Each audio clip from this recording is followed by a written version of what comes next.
गौतम बुद्ध से एक व्यक्ति ने पूछा कि रोज़ रोज़ सत्संग सुनने से क्या लाभ होता है। तो गौतम बुद्ध उसी का जवाब देते हैं। चलिए देखते हैं उन्होंने क्या कहा, इसमें क्या होता है। चलिए सुनते हैं। बात उस समय की है जब गौतम बुद्ध काफ़ी प्रसिद्ध हो चुके थे। वे रोज़ प्रवचन देते थे जिन्हें सुनने के लिए काफ़ी लोग पहुंचते थे। प्रवचन सुनने एक लड़का रोज़ आता था। वह गौतम बुद्ध की सारी बातें बहुत ध्यान से सुनता था। काफ़ी दिनों तक प्रवचन सुनने के बाद एक दिन उस लड़के ने सोचा कि मैं प्रवचन तो रोज़ सुनता हूँ, लेकिन मेरे जीवन में कोई बदलाव नहीं आ रहा है। बुद्ध बातें तो अच्छी बताते हैं, लेकिन कुछ लाभ नहीं हो रहा है। मुझे इस बारे में बुद्ध से बात करनी चाहिए। अगले दिन लड़का बुद्ध से बात करने की इच्छा लेकर पहुंच गया। बुद्ध का प्रवचन शुरू हुआ और वे कह रहे थे कि अगर कोई व्यक्ति हम पर गुस्सा करता है तो वह हमसे ज़्यादा खुद का नुकसान करता है। अगर हम भी दूसरे व्यक्ति के गुस्से का जवाब गुस्से में ही देते हैं तो हम भी खुद का नुकसान कर लेते हैं। बुद्ध की ये बातें सुनते ही लड़का खड़ा हो गया और कहने लगा कि तथागत, मैं बहुत दिनों से आपके प्रवचन सुन रहा हूँ, लेकिन मेरे जीवन में कोई बदलाव नहीं आया। मुझे तो प्रवचन सुनने से कोई लाभ नहीं हो रहा है।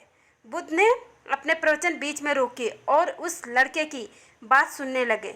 जब वह लड़का चुप हो गया तो बुद्ध ने उससे पूछा कि तुम कहाँ रहते हो। लड़का बोला, मैं श्रावस्ती में रहता हूँ। बुद्ध ने कहा कि श्रावस्ती से यहाँ तक की दूरी कितनी होगी और यहाँ आने में कितना समय लगता है। उस लड़के ने बुद्ध की बातों का उत्तर दिया तो बुद्ध ने कि यहाँ आते कैसे हो। उसने बताया कि मैं कभी पैदल आता हूँ, कभी सवारी का कोई साधन मिल जाता है तो उससे आ जाता हूँ। बुद्ध ने फिर एक नया प्रश्न पूछ लिया कि क्या तुम यहाँ बैठे बैठे अपने घर पहुँच सकते हो। ये प्रश्न सुनकर वह लड़का और वहाँ बैठे सभी लोग हैरान हो गए। लड़के ने कहा कि ये कैसे संभव है, मैं बैठे बैठे कहीं और नहीं पहुँच सकता, इसके लिए तो मुझे ही चलकर जाना होगा। बुद्ध ने कहा कि तुम्हारी बातों में तुम्हारे प्रश्न का उत्तर है। सत्संग सुनने से तब तक कोई लाभ नहीं होगा जब तक कि तुम उन बातों को अपने जीवन में उतारते नहीं हो।